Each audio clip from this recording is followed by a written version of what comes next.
Most interesting too, because then they start urbanizing different places along the edges, based and bringing in those bureaucratic traditions that are already existing. Commonly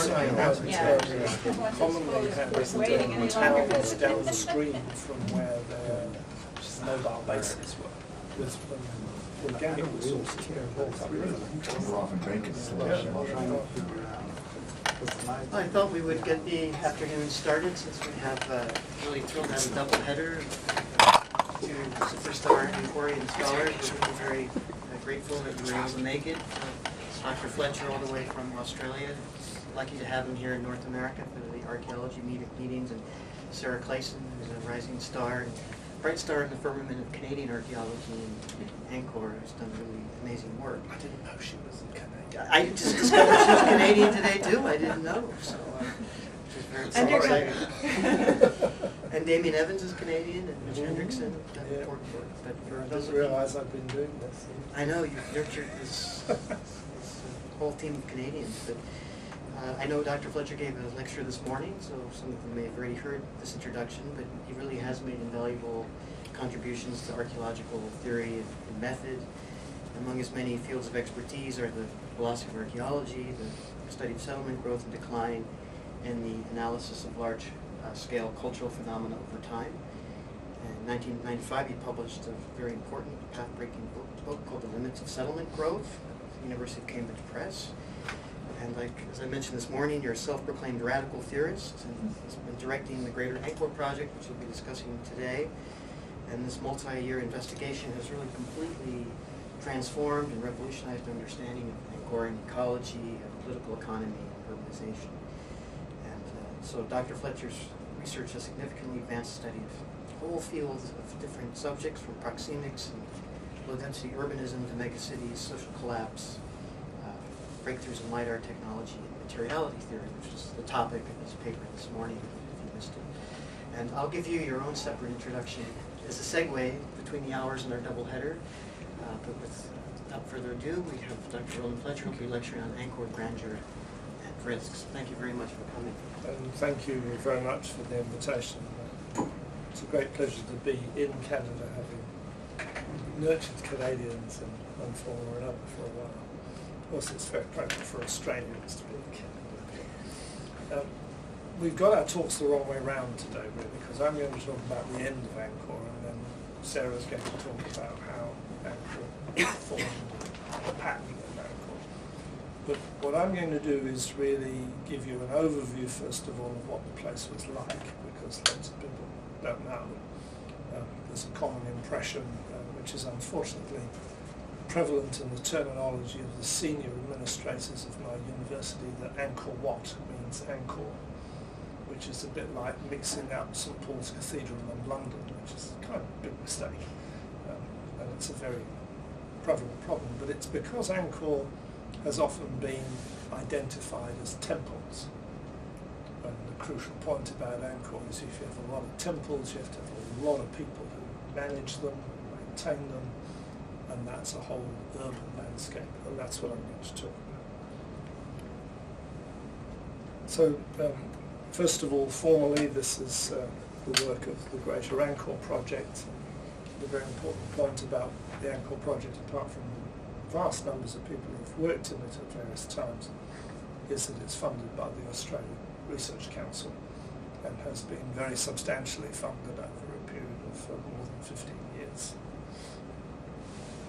So Angkor is located on this great piece of water. It's just up on the northern edge here. We've got a pointer. Is there a pointer on it? I don't know, actually. Sorry. The key point, this feature is called the Tom Sap, which just means the Great Lake.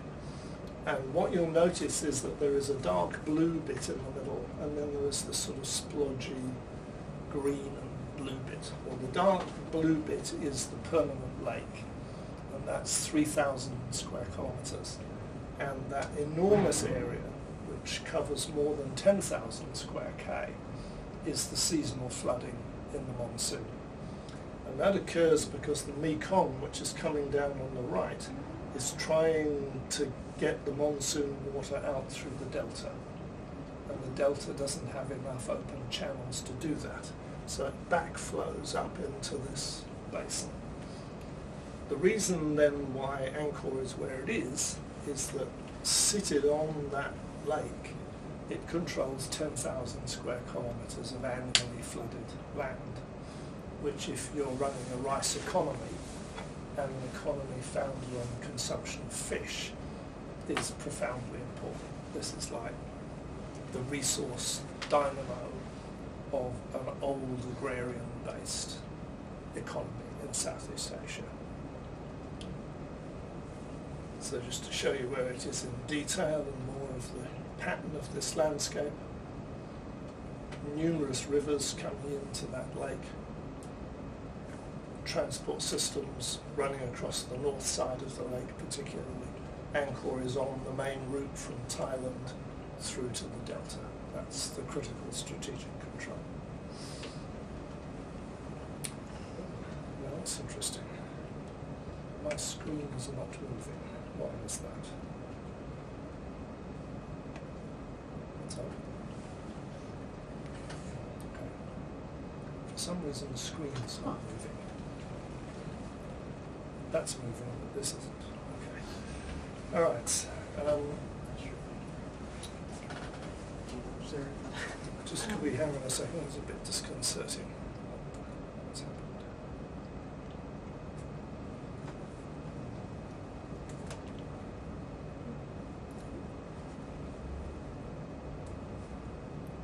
Not sure what's happened.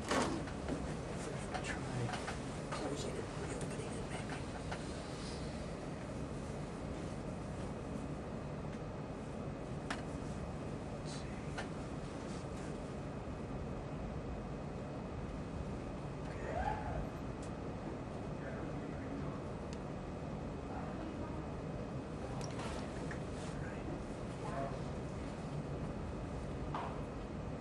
There we go. That should work. Is that better? Sorry about that. That's good. Oh yeah, that's much better. Okay. All right. So the Angkor which I'm going to talk about is from really the 12th century onwards to its demise in the 13th and the 14th century. But it has a much longer ancestry back to the 7th century, and it has a reuse period in the 16th century when portions of the old shrines were being used as state temples, particularly Angkor Wat. So I'm going to look at that peak period between the 9th and the 13th. So the key feature of Angkor is that this is a giant, low-density urban complex. So it resembles modern industrial cities, Los Angeles in the 1950s, the Maya cities. It's a landscape of thousands of water tanks, house mounds, hundreds of small shrines, and then these great reservoirs in the middle, and huge canals and road embankments running across the landscape. This is an image we did of it with National Geographic.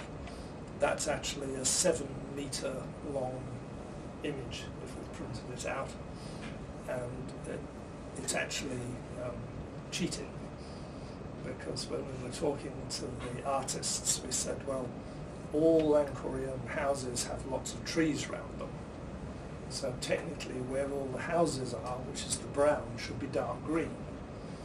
And the National Geographic editor said, yeah, but nobody will understand it's a city if we do that, so it's a fudge. The housing is all shown in brown so that you can see this patchy configuration with those giant tanks at the bottom.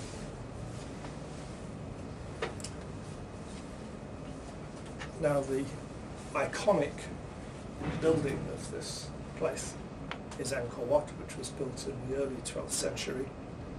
This is a complex within that moat of about 82 hectares. The total extent within the outer edge of the moat is the size of the University of Sydney. My whole university would fit inside that outer moat. It's part of, however, a very elaborate landscape of great linear canals and embankments, and this configuration of house mounds, ponds and shrines, which makes this patchy landscape. What is crucial about that is that if you are moving across this landscape, you were always in sight of buildings. You would always have seen small shrines sticking up through the trees. You would always have been in this essentially rural urban landscape, which is a remarkable phenomenon because in the modern world this is what's happening to the great cities of Asia. They're becoming what are called desa kota, urban rurals. There's urban landscape, but it's encapsulated by the big infrastructure of the city. So the rural areas of those farming complexes that are part of the city look like this. These are the housing complexes, and around them are the fields. One of the remarkable things in Angkor is that you can still see the Angkorian fields, but primarily on remote sensing, not directly on the ground.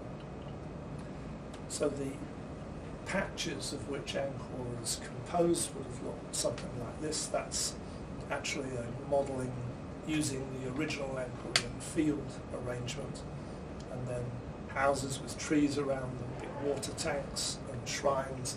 Then you notice at the back enormous numbers of people living along the banks of the canals.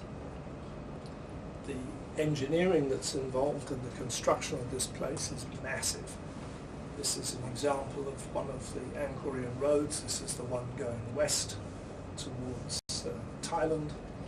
And what you notice is that here you have a single enormous bank, and on its upstream side you get a canal, because all the water flowing downslope from the right-hand side of this picture ends up behind this bank and then flows down towards the big reservoirs. So the engineering is using road embankments as canals, and the canal has two banks on either side, and those are road embankments as well. So it's a very interconnected system.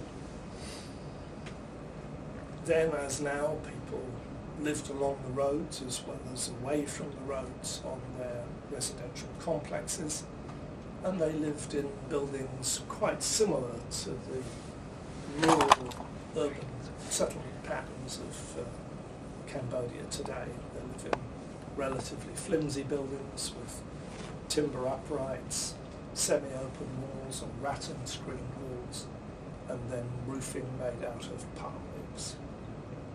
The other thing you'll notice here, this is an image from Bayonne, is the tremendous emphasis on fish, because fish from the lake provided probably 60% of the protein that this population would have been consuming.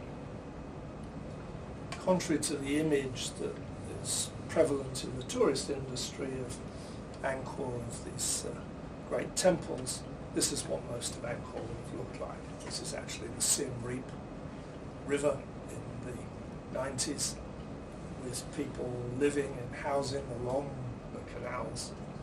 The significance of this from an archaeological point of view is all this gorgeous rubbish. See this? That's just fabulous from an archaeologist's point of view. And it has this really wonderful quality that it all gradually slides downhill into the canal. So what you get in the canal is a stratified sequence of the story of the people who lived on the bank of the canal. Canals are wonderful things.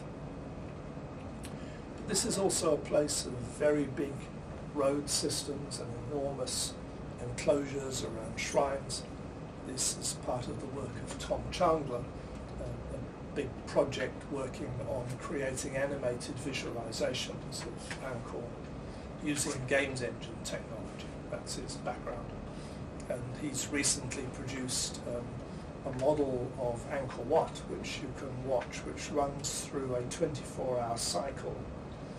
And we've created avatars, active players of different categories, and we just set them going in the morning, and they go to work and they do stuff, and they go home and they conduct ceremonies and so on. And you can see where they jam up in the system, and each one never repeats. It's a unique exercise each time. It's really quite extraordinary to watch.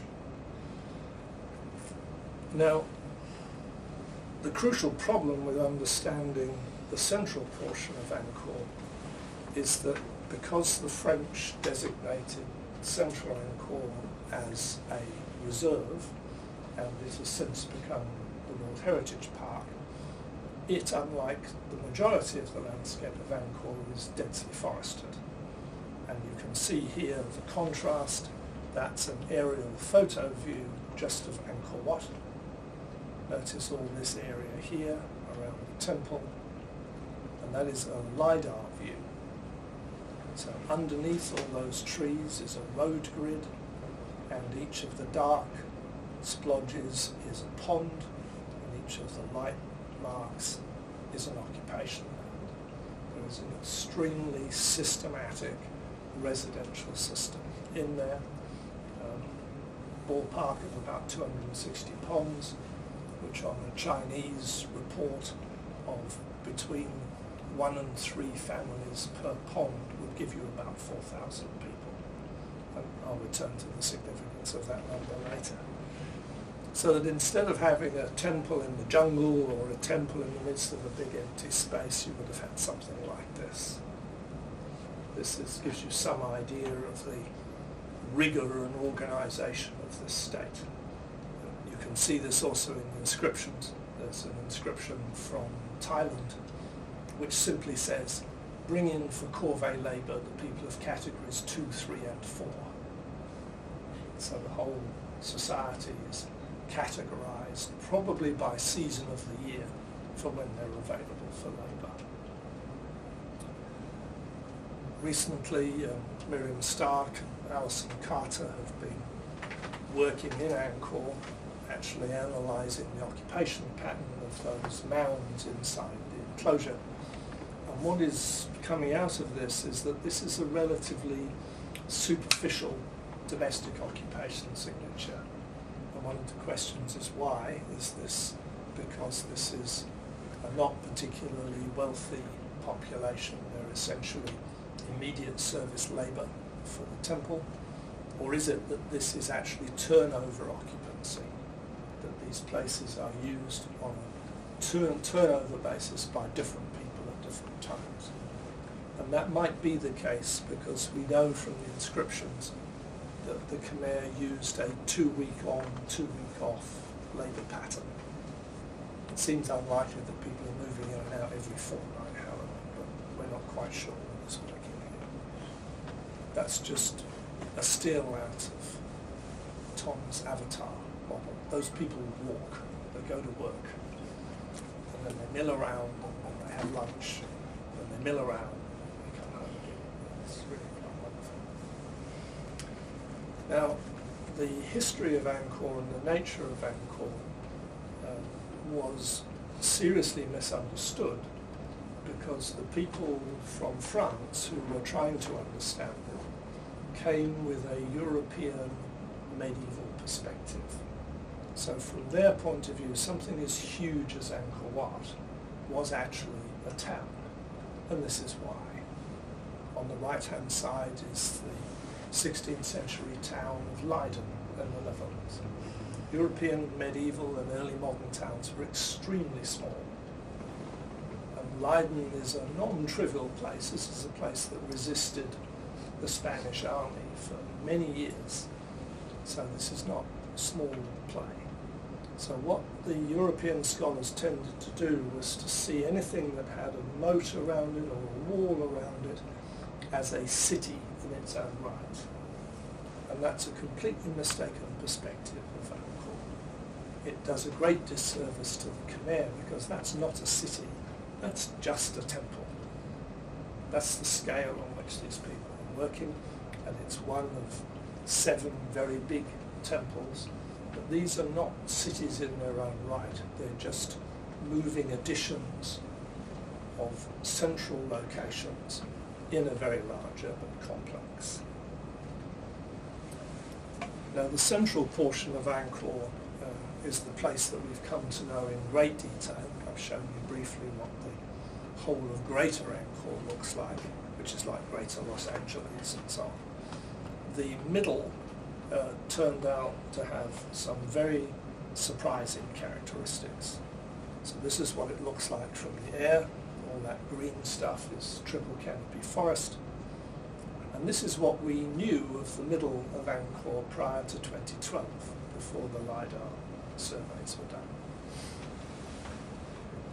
LiDAR is done either from a plane or, in our case, from a helicopter.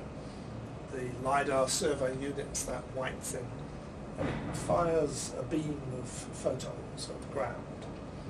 And the significance of that is that whenever you go into a forest, you will always notice that when you look up you can see light. There are gaps between the leaves, which means that if you're firing a lot of photons at the trees and you fire them from different angles, some of them will go through those gaps, hit everything on the way down and bounce back, and some of them will get back to the receiver.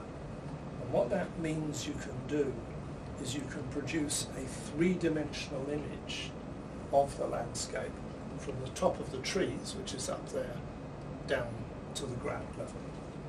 And then you can use fancy algorithms to get rid of all this stuff up the top until all you're seeing is this topography of the ground below. And when you do that, this is what the middle of Angkor looks like. So instead of that blank with some shrines on it, what you actually have is an enormous complex of gridded residential space that runs right up to the north, to the west of the Prakan. There's a whole configuration inside the late enclosure built by Javan VII in the 1180s. But that pattern in there appears to be later than this pattern out here. Those two patterns don't correspond with each other. So what became apparent was that later in the history of Angkor, after its development from the 9th to the later 12th century, there began to be some kind of process of centralizing in the middle of Angkor. This is showing you the LiDAR in more detail. You can actually see how much information about residents and tanks and so on is there, which is some of the work that Sarah's been doing. To go in even closer to show you how spectacular this actually is. Each of these is a pond, and each of these is a mound, and you can see here that these are an unfinished moat. These lines that you see are the gaps between the work crews who were digging out that tank. And here you can see that process beginning. This is less complete than that. So the level of detail in the LiDAR is really quite extraordinary, which is very significant for what I'll show you later on about the demise of Angkor. It's just a detail of what that landscape used to look like. So what you end up with, instead of that picture I showed you before 2012, is this basic picture of the density of ponds and this elaborate concentration in the middle.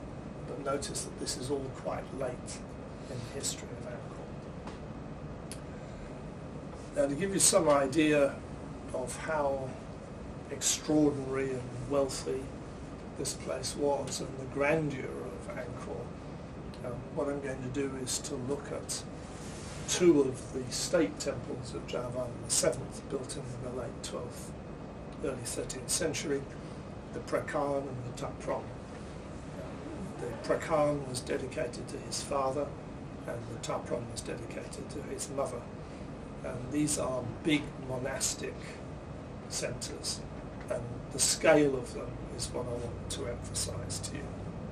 So that is the Ta Prohm from the air, photo, and that is the Ta Prohm in the LiDAR. When you strip off all those trees, you can see this elaborate landscape within that enclosure, about 120 ponds, so about 1,900 people. So it's roughly half the size of the Angkor Wat complex. Again, we know that these mounds are domestic because of the work of Alison and Miriam. What you see here, these are parts of units of houses, pieces of fireplaces and so on, and these stratigraphies are full of domestic ceramics.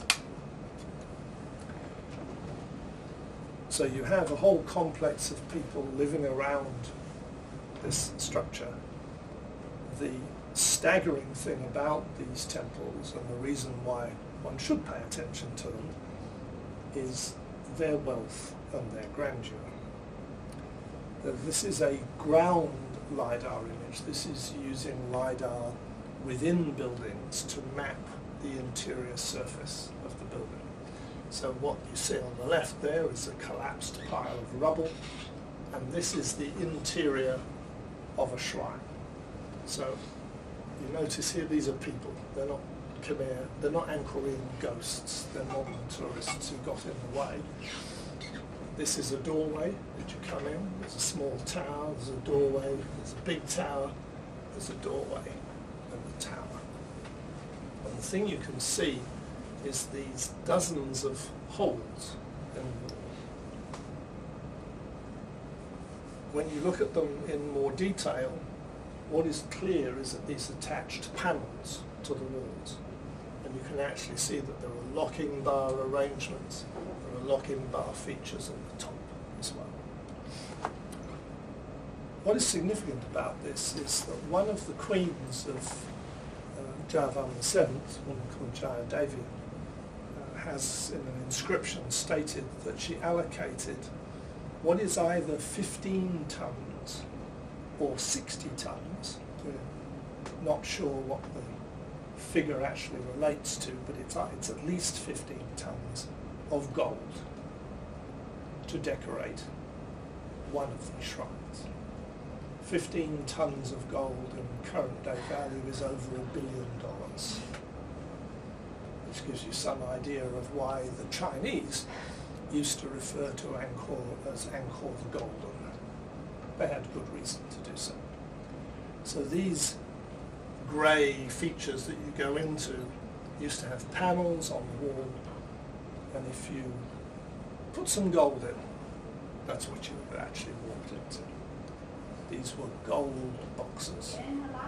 We know from another text referring to one of the other big temples that in the preceding century the temples were floored with bronze plates, and you can still in Phnom Penh today go into the silver pagoda, whose floor is entirely silver slabs which form the floor. So you can envisage that you would go in and this was an entirely metal shielded box. That just gives you some faint idea of the wealth and power of this place. Then to give you some further idea of wealth and power, these are the descriptions from the texts which are in these temples on these big steles in there, which are essentially the asset lists of these temples, what they're entitled to. And the Ta Prohm, which is the one I showed you earlier, there are 12,640 staff who work for this temple, of whom 615 are dancers. That's the largest recorded dance troupe on the planet at any time. That 12,640 people are supported by 66,625 farms, basically, who are delivering produce to the temple. And the key thing about those people is that they're nearby, because they're not delivering a harvest on an annual basis. They are delivering produce for these 12,640 people on a just-in-time basis. So one family will be allocated to deliver before a particular ceremony, another family will be allocated to deliver in another month, and so on. We have fragments of the records describing this. So this pattern of behaviour is the same as the pattern in Bali, where if you go into the communal houses in Balinese villages, there's a list on the wall of every family and the dates when they are to deliver produce. to the big central religious facilities. And it has a very important characteristic because it means that the state and these big institutions do not store resources.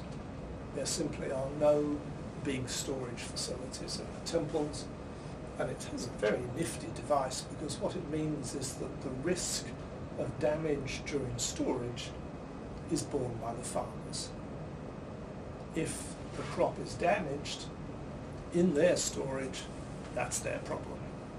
They still have to deliver the required amount to the temples. It removes the risk of storage completely from the management system of the temples.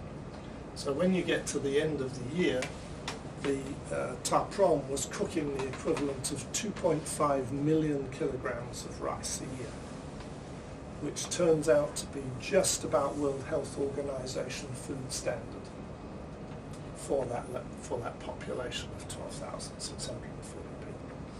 But you notice the ratio. It takes 5 farmers to support any one member of staff.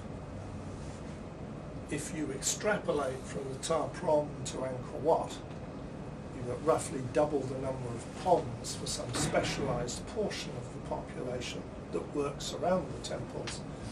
The staff of Angkor Wat would have been roughly double this, 25,000. And the total support population in terms of farmers would have been 125,000 people. And when you add that up, for all of the temples which were all in use at one time in the 12th and the 13th century, something like 2/3 of the 750,000 people who would have lived in Angkor, that's the amount of rice it could produce, were actually indentured to work for the temples. So it's a completely unsustainable, uneconomic, unproductive system. It is simply living off the immense stability of the food supply. And that immense stability of the food supply is produced by the economic infrastructure of Angkor. Angkor is characterized by gigantic canals. This one, for instance, coming down from the north, is 25 k long. That's an image of it in an early radar view. That's an aerial view of it. You can see how wide it is compared to vehicle tracks up here. So these are huge transmission systems bringing water down into the great reservoirs. And the reservoirs are absolutely colossal. So that is a plan of the West Barai, 8 kilometres long and 2 kilometres wide. And that was built in 1000 AD, and that is the size of the capital of England at the same time. You could have fitted the capital of England 3 times inside the reservoir of Angkor. That is the magnitude of what these people are able to do, and it's really beautiful. If you ever go to Angkor, somewhat facetiously I argue you shouldn't waste your time looking at temples, you should just go and look at this. This is just spectacular. So that's 4 kilometres from the central shrine to the end. There is also a very significant feature here for analyses in archaeology, arguing against the proposition that you can separate ritual from pragmatics, because on that island there's a 6-metre long bronze statue. Those are real life-size Frenchmen in the 1930s, and that's a real, more than life-size, biggest single bronze statue in Southeast Asia. We've lost most of the statue, but we have the head and the shoulders, chunks of the legs.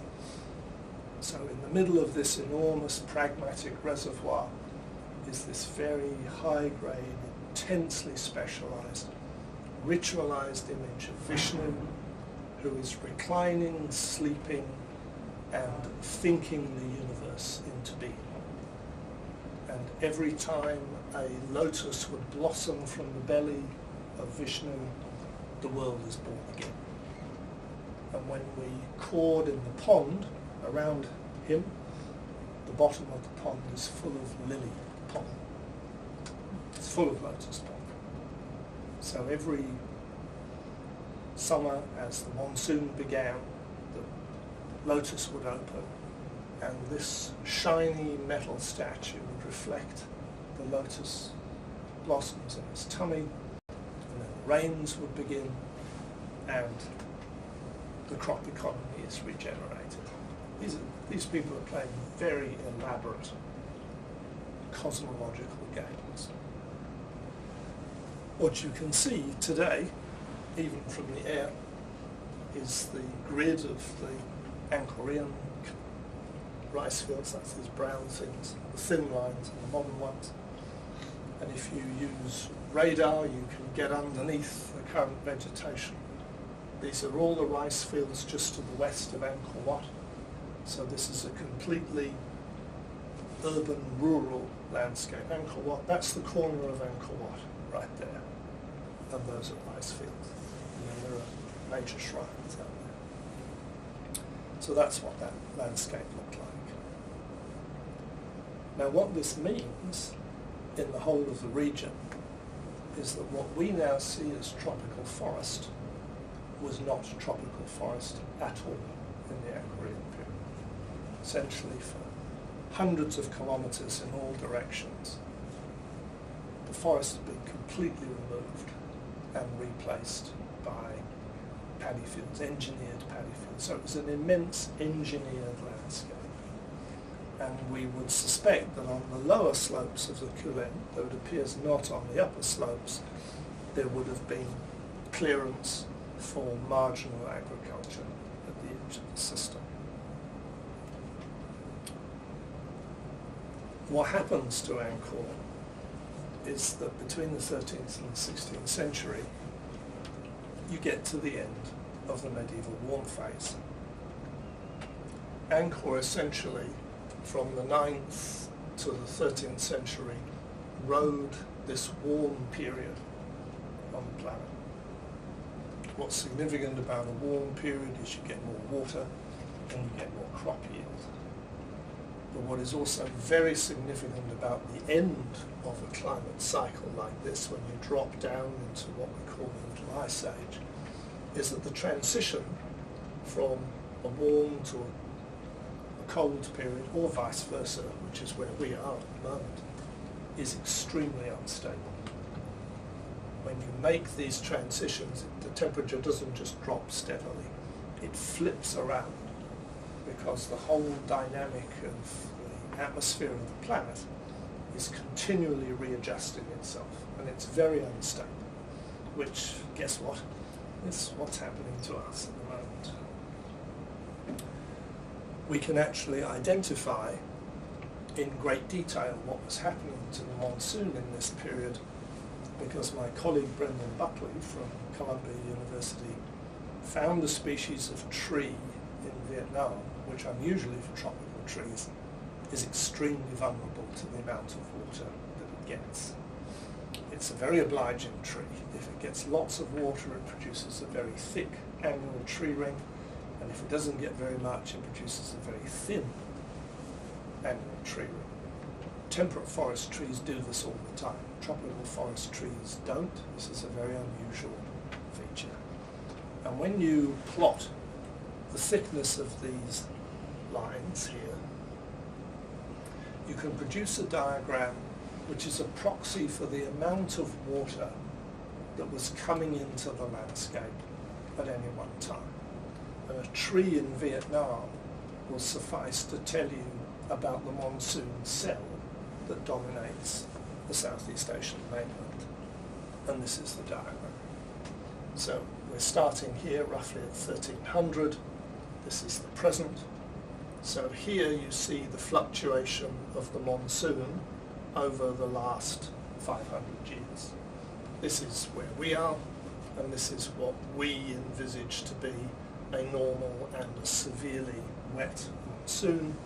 And this we know was an unusually dry, severe drought, which caused a great deal of damage in Southeast Asia in the 19th century. What you can see from the 1300s through to 1500 is that in that period you have mega fluctuations. You have mega monsoons and mega droughts over and over again in a period of 150 years. And the amplitude is at least a third more and possibly 50% more than the current monsoons. So what that means up there at the top of that brown line is that you have huge quantities of water coming into Angkor in these mega monsoons. And the issue, of course, is that its engineering is designed to operate on something more like this, though it's used to bigger fluctuations in the medieval warm phase. Excuse me, I can't read the vertical axis. What units is that axis? Oh, that's a numerical system called PDSI, which is a calculation done by the water researchers to calculate converting the size of the dendrochronology record into a water record. PDSI doesn't stand for something. It does, but I don't know what It's it the Palmer stands for. Drought Severity Index. What is it? The Palmer Drought Oh, Severity right, Index, okay. which is All pretty right. commonly used. Yeah, okay. So that just says how much water there is in the system. That's what it's converting. Is that a fair description? Yeah. Okay.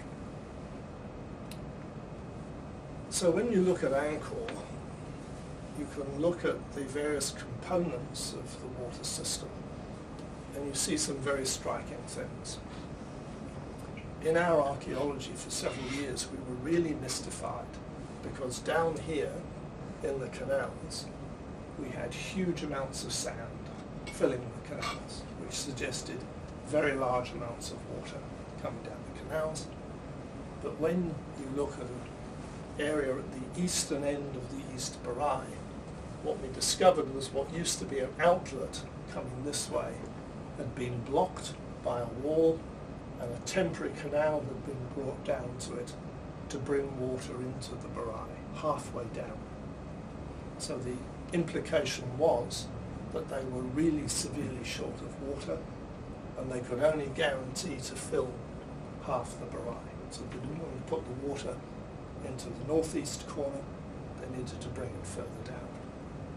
So what we could see in that huge stone channel was a big barrier wall, which is clearly 13th century across the end. This is the old 9th century wall on one side. And this is the maximum size of the intake spaces for the water.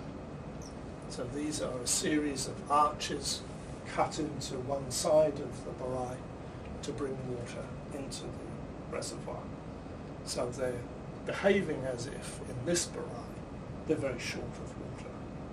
So we had two contradictory signals, and that was what we were faced with before we got that data from the dendrochronology. When you add this all together, what you find down the main channel coming through the middle of Angkor is a cascade of damage. So you have deep erosion here, you have a ruptured flow structure here, you have a ruptured dam here, you have a broken bridge here, you have serious erosion down here, and you have huge sand infill down the bottom. The reason why the LiDAR is significant is that we couldn't see the damage pattern previously. If you look in the area just to the east of Angkor Thom, you can see the dam structure here, and you can see this huge erosion feature which has cut away all that brown high ground which used to come right across to here. We could never see that before. And you can see that that relates directly to the erosion of this main channel of the river going southwards. So that's the wreckage of the dam. That's what the dam looks like today. And as you come further south, you can look in the LiDAR at a 3D view along that area there. And what you can see is the deep erosion. This is that erosion damage that I showed you before. And then running down the Siem Reap. And you can see the severe erosion over here as well on the right. So what we were then finding from the LiDAR data was that we could see erosion damage all the way through the centre of Angkor. This brown was his housing, and that brown used to extend all the way up to there, and it's been completely torn away in that area. If you look the other way, you can see those erosion channels coming through. So the whole system is being torn away. When you excavate in those channels, you can go down 2-3 meters, and what you find low down in the excavations here is these enormous sloping bands of sand, much of it very coarse grained. So what you're seeing here is an indicator of large amounts of water moving very fast, and the water flow is dumping sand moving down this way into this channel. As you move further south, you come down to the great stone bridge across the canal. That's the bed of the canal, that point with the bridge, so we know exactly at what level the canal was flowing. What happened in this period of erosion was the river cut round, the canal cut round the end of the bridge. And this is the current erosion. That's that platform I showed you before. That's where the bottom of the canal used to be. And this is where the river is now located. So again, from the LiDAR, you can map the ground surface, and you can map where the water currently is. So that's the depth of the erosion damage. It's between 5 and 8 meters. And that cuts right through the middle of Angkor. And all that sediment being eroded out of the channels in the north has to go downstream somewhere. And in the south, in the southern canals, it ends up in the canals. So here on the right is the bank of the canal running down there, and all that material behind that mound is the fill in the canal. The canals are completely filled up with sand. It's an interesting question to pursue because it goes in cycles, coarse to fine, coarse to fine, coarse to fine, 3 or 4 times. And we don't know whether that represents 3 years or just 3 storms. That's a major issue we can't solve at the moment. But we know broadly what date this all is, because this black stuff down here is part of vegetation which is trapped in the sand. Because the canal's filled with sand, they are the preferred subsurface path along which water flows. So we have completely anaerobic conditions at the bottom of these canals.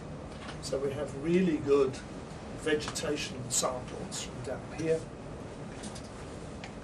And these are dates from a boat that was found in the sand further north, give you a very clear indicator that this is a sandy position which is occurring in the period of the 14th century. So what we appear to have is an environmental indicator of severe water problems, evidence of severe erosion, and clear evidence of deposition, tightly dated. What you then see is that in the 14th century is where the history of Ta Prohm fades out. This is a radiocarbon sequence of the Ta Prohm. And in Angkor Wat, which has just been affirmed apparently by more C14 dates and a fancy Bayesian analysis, there is a break in the C14 sequence at that time. Angkor Wat is unusual because, having been established in the 12th century and run into the 13th, it then recovers and it continues in use and has never been abandoned. But there appears to be a break in the occupation of this period. What we appear to be seeing is a settlement system which, because of its massive infrastructure, has become very vulnerable to external shock. The key reason being that any huge amount of water coming into that water system, when it is moving south into the central portions of Angkor, it has nowhere to go, because it is locked by enormous banks of the Barai and then of the engineering that takes it down through the centre of the city. What you can see, however, just to ensure that nobody thinks I'm an environmental determinist, is that the circumstances of Angkor at this point in time are really not in its favour. There is massive change going on in the landscape. There's been extensive forest clearance. There's nothing to hold the water in place. But you simultaneously have the rise of Buddhism. You have the rise of new powerful states like Vietnam and the Thai moving down into the Chao Phraya Basin. And the other critical thing you have is the movements of the maritime economy, which is making it more worthwhile for states to move down towards the sea. Angkor is essentially becoming redundant, and what happens in this period is that on the way to being redundant, its water system is ruptured. And that water system is basically a risk management device for ensuring large amounts of water consistently for this area in the south. That's what all that engineering does. It doesn't enhance crop yield. If they want more rice, they just cut down more forest. All it does is it stabilizes the water supply for this area. And once that is broken, this area ceases to be a reliable source of rice, and in the severe droughts it becomes a problematic location. The whole place becomes problematic. It's an artificial enhancement of population, 750,000 people, on 3 very small rivers, and only kept in place by that infrastructure. That infrastructure has basically generated its own failure, and once that has failed and water can't be moved back and forth across the system, the whole place becomes unusable. So what we appear to see is, as I showed you earlier, this pattern of the abandonment of areas of the city.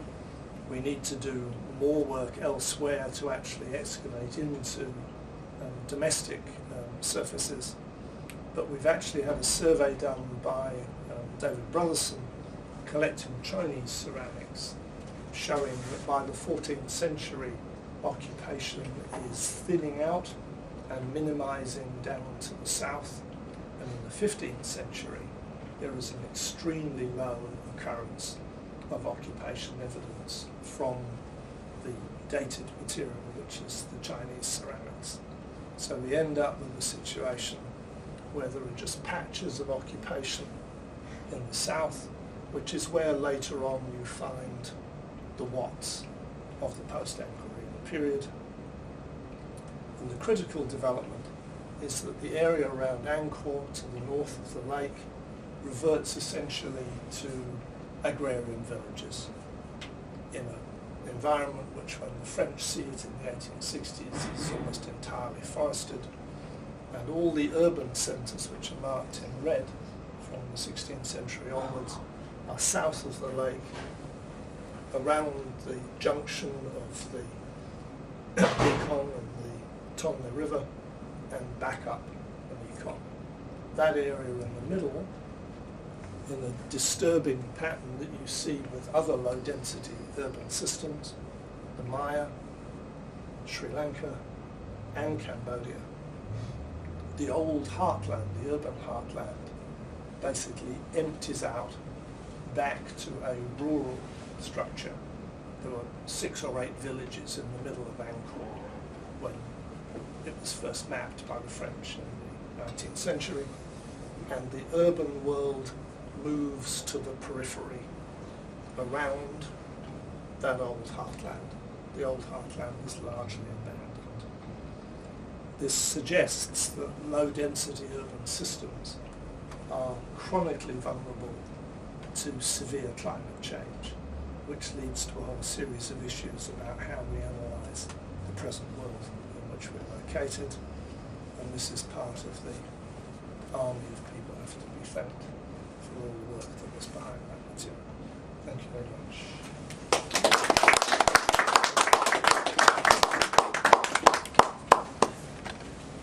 Thank you, Roland. What a fascinating talk. Any questions? Can you take one from an amateur? I heard you mention that the canals were constructed for the typical climate, Yeah. and I saw pictures of rubble from above ground construction. Yeah. Can you comment on the actual construction of the canals? Sure. And was it adequate construction? Oh, it's perfectly adequate. It's simply built to the standard design specifications. Just like, for instance, Like we do today. the water barriers of New Orleans were built to sensible engineering standards and hit by something they couldn't cope with. These canals are huge. Some of them are 70 metres wide and 3 metres deep. And all that material is taken out into a bank on either side. So the banks are sometimes 60 metres wide. So these are enormous pieces of engineering. And what is really striking is that isn't that the banks of the canals fail. What appears to happen in central Angkor is that the banks trap the water, and there's too much water. So what it does is it starts gouging out the bed in order to be able to flow. It would presumably have overflowed the banks, but we don't see rupturing through the banks particularly strong. We just see this massive downcutting occurring. And we've recently done a complexity analysis. The complexity group in Sydney has done this, looking at that configuration of canals. And in the late 12th century configuration, the system is very sensitive to outside change. If you put various measures of increased flow into that network, it ruptures and you get cascade damage down through the system. And it always fails in the north. It always fails just upstream of the main urban complex. So the canals were magnificent canals for usual monsoon conditions. And the system is absolutely astonishing. There is almost no gradient on the Angkor plain. If you stand there, you basically think it's flat. It's a very slight gradient. And these people are moving water just down across the contours. They're moving water straight down the slope, but they're moving water across the landscape as well. And the canals just go from just above a contour line to just below. Just almost no gradient at all. So these people really know what they're doing. And the big barai, the big reservoirs, have no sedimentation. They're taking thousands of tons of water all the time. But all those complex canals in the north have zigzag configuration. And what that does is it speeds up and slows down the water and leads to deposition of sediment from the water upstream of the barai. So this is pretty fancy engineering, but it's just hit by something way beyond its engineering capacity. As a segue, do you know where the engineering skills came from? Were they locally developed in the early parts of 2,000 years ago, or did they come in from China or Thailand or India or something like this? It's a combined answer. These people have been rice farming since 3000 BC. So in this area they would know precisely what to do with water management. And in effect, barai, these huge reservoirs, are just an inflated version of something that they would have been using on a much smaller scale. The crucial addition to the local hydraulic competency is the addition of trigonometry from India. What the Indianizing tradition brings in is maths and trigonometry. and that allows them to calculate water flows and gradients with a precision that they would never have possessed before. But what is really significant about the Barai and about the canal arrangements is that only ever occurs in the Canary area. What about that's not quarrying an of the rock? Some of the hydraulic structures depended on rock, quarried rock to be part of the structure. Well, they're building temples with stone as early as the 5th century AD. They're using a lot of brick. They don't use a lot of stone initially, but they're very competent at building in stone. They didn't previously build in stone,